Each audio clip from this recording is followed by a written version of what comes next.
Well, there's growing anger brewing among the tens of thousands of people from this province who were denied membership in the Qalipu Mi'kmaq First Nations band, with many now questioning the process by which applications for band membership were scrutinized. NTV's Don Bradshaw has more.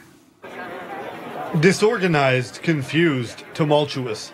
Those are just some of the words being used by the 82,000 plus people across the country who've been turned down for membership in the Qalipu Mi'kmaq First Nations band. Membership was assessed based on criteria agreed upon by the federal government and the Qalipu First Nation, but those markers are now being called into question. I think it's chaos. You know, how can I have one son who lives there in Cornerbrook be recognized and two sons who live in Vancouver, because that's where the work is and education was, that they're not recognized? Makes absolutely no sense to me as a father.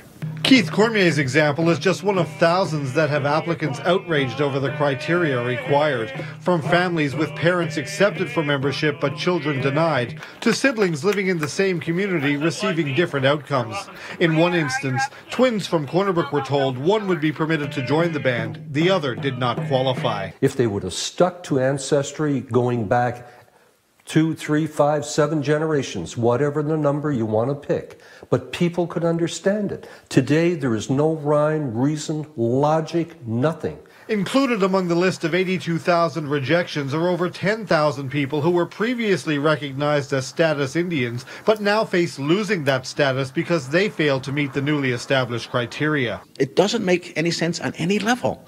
That how could you have status, be recognized, get a letter, sign a contract with the federal government, we accept your information, we accept the documentation, we accept your genealogy, we accept that you live and you're Mi'kmaq, you're status Indian, and now you're not? Wells fears for those about to lose their status, the consequences could be dire. You have university students across the country that are scared because they may lose their funding because they're losing their card. You have people that require medical coverage that will lose their card and will no longer have that. They cannot travel for cancer treatments, dialysis, on and on and on it goes.